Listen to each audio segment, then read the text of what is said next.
Machte immer schon so den Eindruck, dass er irgendwie dazugehört und die Leute an ihn glauben. Es gab immer so dieses Narrativ, dass er so ein bisschen so ein faules Genie ist oder wie man das nennen will, der auch andere Sachen macht. Also allgemein, dass er nicht nur jetzt den Fokus auf Schach hat, wobei das auch immer natürlich so eine schöne Geschichte ist, aber ich kenne eigentlich wenige auch von den Topspielern, die jetzt wirklich den ganzen Tag nur Schach machen, die nur den Fokus darauf haben und dass er viel Schach gemacht hat, auch in jungen Jahren, sieht man ja auch da dran. Wie gut er ist, also das kann ich von außen nicht so beurteilen, ob da irgendwie eine Weiche umgelegt wurde, was klar ist, dass er jetzt mit Ende 20 nochmal einen Sprung gemacht hat, sieht man ja auch an der Elo, wo er immer so zwischen 2,7 und, keine Ahnung, 2,57 war und jetzt ja ein sehr stabiler, wo steht der, 2,87 Spieler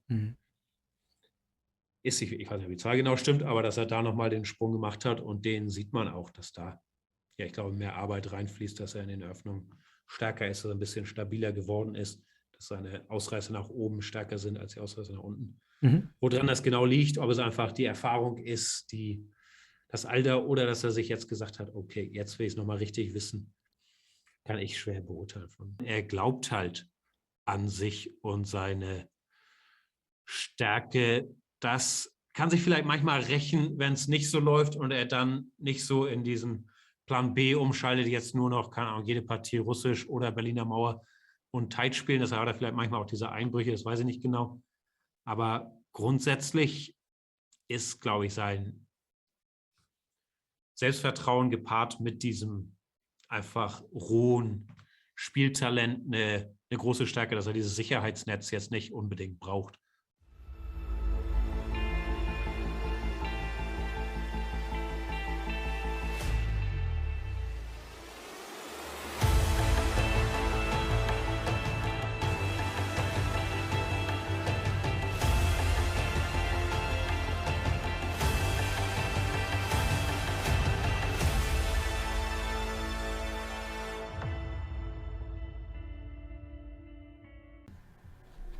Herzlich willkommen, liebe Zuschauer, zur Live-Kommentierung der ersten Runde des Kandidatenturniers 2020, was jetzt in Jekaterinburg, Russland beginnt.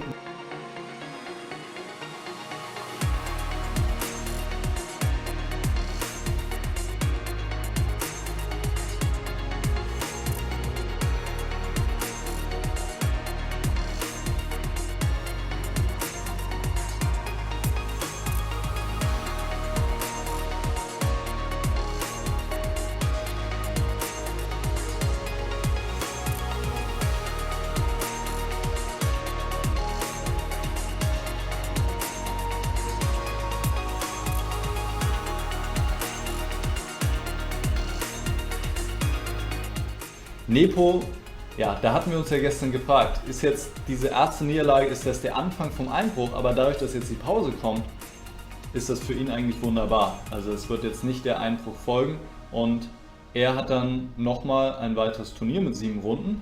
Also Nepo, seine Chancen sind jetzt deutlich gestiegen, weil er hat häufig das Problem gehabt, dass er immer so Formphasen gehabt hat. Am Anfang des Turniers vielleicht gut, aber dann irgendwann schlechter und jetzt vielleicht der Anfang so einer negativen Phase. Und diese wurde jetzt gestoppt. Von daher, ich denke, seine Chancen sind deutlich gestiegen auf den Turniersieg, denn jetzt nochmal 7 Runden alles geben, das kann er durchaus schaffen und er ist nach wie vor in Führung.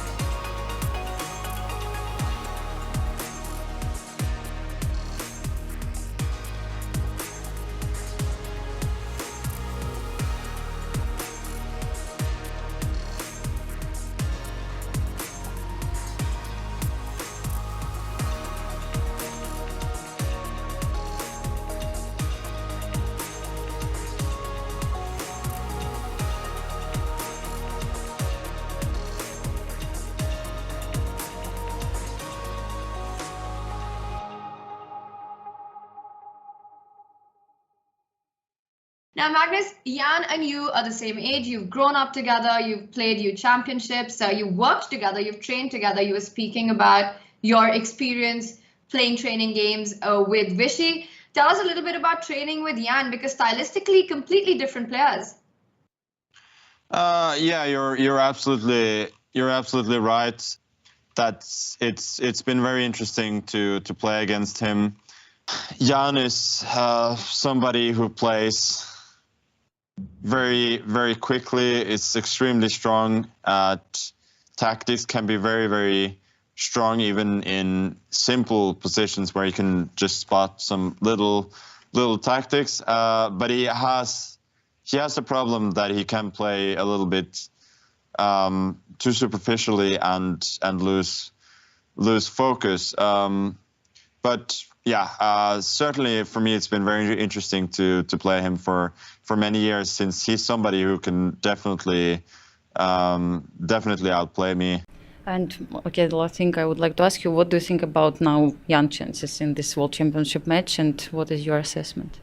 Yeah, I think everybody says that Jan is one of the best, if not the best, candidate for the title. But that's for sure. Especially if you look at his play, his level of his play, and he's very dangerous. He can be very fast, very tactically sharp. I do think he probably has to step up a little bit his preparation. Memorization kind of things, because I think this is the way I imagine it at the World Championship match. The level of prep is so high, and you have to remember so much, that I think that yeah, this is the kind of things that he'll probably have to adjust to. And if he does that, then yeah, he's a great player. How can you estimate chances of Jan and his play overall in this tournament and his chances against Magnus? Well, I think it's going to be very close, because he looks really strong now. In this tournament, and not just in this tournament, but over the past year, he's looked incredibly strong. So I think he's going to be a very, very dangerous opponent for Magnus. Yeah, I already answered this question. There is a goal that he has less than 50%, but much more than 0. And regarding his play here in this tournament, I think he played extremely well, except for 2 games. 2 games he played just very bad, both games that he lost. So, but the games he won, I think he played just absolutely excellently. Чемпион России 2010 года, двукратный победитель командного чемпионата мира в составе команды России Ян Непомнящий. And finally, the winner of the tournament, first place in the candidates tournament, FIDE 2020, Russian chess player, Grandmaster, 2010 European champion, 2010 national champion, 2 times world team chess champion, winner playing for Russia, Ян Непомнящий. Победителю вручается золотая медаль и венок победителя. Jan receives the gold medal and the laureate's laurel.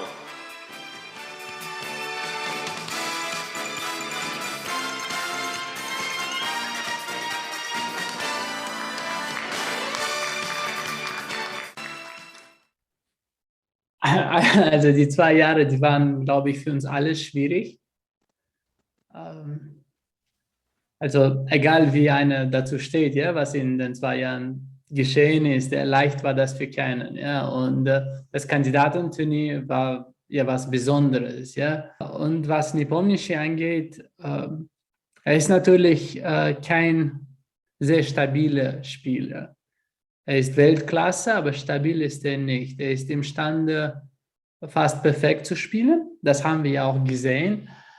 Zum Beispiel ja die ersten 6 Runden vom Kandidatenturnier, da hat er eine Partie gegen NVL verloren und dann die zweite Hälfte auch. Ja. Er ist imstande, fast perfekt zu spielen, aber er kann manchmal auch wie ein kleines Kind verlieren. Ja. Also was dahinter steckt, musste jemand sagen, der ihn persönlich kennt, aber offensichtlich er neigt so zum Tilt. Ja. Also das wird er unbedingt reparieren müssen. Ich weiß nicht, was dazu nötig ist, aber das wird er machen müssen, ja? Weil so ein langes Match gegen Magnus, da ist es unvermeidlich, dass irgendwas schief gehen kann, irgendwann mal, ja, und das muss man auch ruhig hinnehmen können, ja, das wird er lernen müssen. Aber rein schachlich ist er unglaublich stark. Und ja, er hatte diese Stabilität eigentlich über beide Halbzeiten, die vielleicht sonst manchmal seine Schwäche ist in so längeren Turnieren, aber diesmal eigentlich, ich fand ihn einfach stark, hat auch ein bisschen was riskiert, hat dieses französisch-Wiener war, was jetzt ja nicht so die Haupteröffnung ist, die auf Weltklasse-Niveau gespielt wird, vorbereitet fürs Kandidatenturnier. Ich weiß gar nicht, ob es so erfolgreich war von den Stellungen, aber es zeigt die Einstellung, dass er nicht wie alle dieselben Eröffnungen spielen will, sondern sich auch was zutraut, die Leute auf unbekanntem oder etwas suspekterem Terrain zu erwischen. Und ja, was für ein, ja, wie nennt man das, Talent oder was für ein Skill er hat, wenn es läuft, ist, glaube ich, schon lange unbestritten. Also das war schon eine beeindruckende Leistung. Seine Vorbereitung war ja auch immer so ein Thema. Aber die Vorbereitung von einem Herausforderer darf nie unterschätzt werden, ja? Weil jetzt bekommt er auch die Zeit, um sich vorzubereiten und alle Mittel dazu. Also wir haben das 2008 erlebt. Damals galt Kramnik als der bestvorbereitete Spieler aller Zeiten, mehr oder weniger. Aber man kann einiges wieder gut machen in so 4 Monaten Vorbereitung. Das darf man überhaupt nicht unterschätzen. Aber gewisse Merkmale, die blieben, ja, zum Beispiel seine unglaubliche Schnelligkeit. Darin liegt auch ein Risiko, ja, in der Schnelligkeit, weil erstens, man kann nicht unbedingt diese Qualität hochhalten bei der Schnelligkeit. Es werden immer ein paar Fälle geben, ein paar Kleinigkeiten und Genauigkeiten. Man kann nicht so viel kontrollieren. Ne? Das ist ungefähr, als ob man ja mit einem Auto einfach rasen würde. Ja? Das kann man nicht alles so präzise machen. Und es gibt noch eine zweite Schwierigkeit, die ich auch beim Nepo gesehen habe.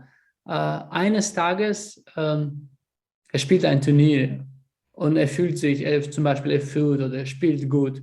Dann hat er eine gute Stellung. Und manchmal will er sich einfach ein bisschen Zeit nehmen. Ja, er sagt, okay, jetzt ist ein wichtiger Moment. Ich darf jetzt mich nicht beeilen. Ich muss so ruhig 5 Minuten nachdenken.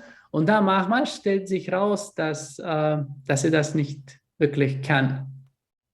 Komische Sache, ja. Er versucht, ruhig zu bleiben und einfach zu rechnen, bis Ende zu rechnen, aber am Ende dann verliert die Energie, sein ganzer Ablauf wird dadurch gestört. Und das haben wir zum Beispiel gesehen, als Nepo gegen Magnus in Zagreb spielte 2019, ja, war das? 19 war das, ja. Er hatte Weiß und hatte in irgendeiner komplizierten Mittelspielstellung sich Zeit genommen, wollte offensichtlich das bisschen sauberer spielen, ja, und das ist ihm überhaupt nicht gelungen. Am Ende wurde irgendwie mit Weiß matt gesetzt und er hatte keine Zeit. Also das passiert ihm auch, ja, und das wird schwierig sein für ihn, das zu korrigieren. Ich glaube, der beste Rat, den man Jan geben kann, ist so gegen Magnus zu spielen, wie er auch sonst spielt, ja. Sich zu ändern, dafür reicht ihm auch nicht die Zeit und vielleicht ist das gar nicht der richtige Weg. Ja? Also da könnte einiges schief laufen, wenn er versucht, seine Geschwindigkeit zu optimieren. Und natürlich andererseits hat man auch immer die Gefahr, dass wenn man versucht, den Magnus irgendwie runter zu blitzen, dann das funktioniert nicht unbedingt. Ja, das ist ja auch die Sache. Ja? Magnus spielt selber schnell, nicht so schnell wie Nepo, aber schneller als ein durchschnittlicher Spieler. Magnus ist ja normalerweise auch von der Geschwindigkeit irritiert, mit der Jan spielen kann. Einer von den Gründen, warum Magnus in der Vorgeschichte mehr Fehler gemacht hat gegen Jan Nepomniachtchi als gegen anderen. Das ist eine komplizierte Sache. Also Jans Geschwindigkeit darf durchaus zum Vorteil werden, Aber ich wüsste nicht, wie genau man das justieren soll, ja, ob überhaupt, ja. Yeah, I know that Magnus is very happy it's 14 games. He thinks that he has the endurance, he has the stamina, he has the focus to go a longer distance, and he also hopes that maybe because he thinks he's the stronger player, that having more games will allow him to show that, allow him to take more risks early in the match. Personally, I think it depends on who gets the first win, who gets the first decisive results. If Magnus scores an early blow, if he wins an early game, Nepomniachtchi may find it hard to fight back. I mean, he'll never have been in that situation before, and historically, at least, he's struggled kind of with tilt a bit. So maybe we'll see the match finish slightly early if Magnus scores a quick win. But if Nepomniachtchi strikes first, or if we see the first few games ending in really tense draws, then I do expect it to go the whole 14 matches. And especially if it's tied with 3 or 4 games to go, I think Magnus wouldn't necessarily mind taking it to the playoffs. Just, again, judging by history and the person he is and his recent results. For example, in Norway Chess, just a couple of months before the World Championship, he did beat Nepomniachtchi twice in these Armageddon games. So he'll be confident in the playoffs. That makes me think it will go the whole way, and maybe tiny chance we'll see playoffs. But either way, I do see Magnus as the favorite, not by that much, but maybe up to 60-40. Yeah, it's the interesting part for me is just the different strategies with the preparation, and Magnus keeping busy, traveling a lot, doing a lot of things, whereas Nepomniachtchi's been in focus mode. So it also depends how much kind of Nepomniachtchi's training is paid off, and whether that will counter against Magnus's maybe his like match fitness, just being more active. So yeah, it's all about the start, all about the first few games, and only then will I start to make real predictions. Also das ist ja, da ist schwierig, originell zu sein. Ich weiß, in Budapest 2016, vor dem Match Karjakin-Carlsen, ich war zu Besuch bei Judith Polgar bei dem Festival, und da waren viele Gäste und auch Luc Van Velde war da. Er wurde dann gefragt zu dem Match, ja, und er meinte, okay, es gibt 2 mögliche Szenarien. Es wird entweder knapp oder Magnus wird ihn auseinandernehmen. Und das ist ja halt die 2 Szenarien, die wir auch sonst kennen. 2013 war überhaupt nicht knapp und alles andere war knapp. Ja, das Szenario, wo der Gegner den Magnus irgendwie dominiert, das kennen wir nicht, dass irgendwie möglich ist. Ja? Also, wenn man mich fragt, ja, es gibt 2 Szenarien. Uns würde nicht überraschen, wenn Nepo tiltet und auseinanderfällt. Ich glaube nicht, dass viele überrascht werden. Und uns würde auch kein Szenario überraschen, in dem es sehr knapp ist. Aber zum Beispiel ein klarer Sieg von Nepo wäre doch überraschend. Aber auch wahrscheinlich das Beeindruckendste, was wir je gesehen haben. Ja?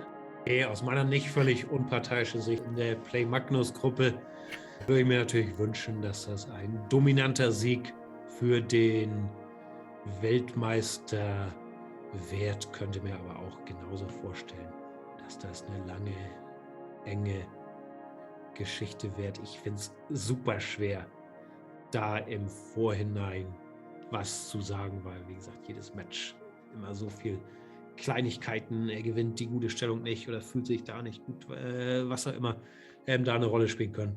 Ich glaube, dass Magnus es macht. Ian Nepomniachtchi is walking into probably his last over-the-board tournament before the World Championship match. Very likely, because there is not such a big choice of the tournaments, and some of them are, basically not interesting enough. He played 2 matches against world champion Magnus Carlsen in Norway Chess. Both ended in draw, but Nepomniachtchi lost in Armageddon. 2 relatively quick draws, but I guess games were more or less fine, but I don't think it really matters. What matters now is the World Championship, but he does not want to talk about his preparations. Did you get some answers today? Well, even if I get them, even if I got some answers, I would never tell about it. Have you gathered a team? Well, I believe this is sort of a secret. So, what's the plan now for you leading up to the World Championship match? Well, I just continue my preparation. So the plan is simple, and then I play the match. Of course, I'm excited, and I'm really looking forward, and it's really challenging. How will you beat Magnus in the match? Just wait for a couple of months. Yeah.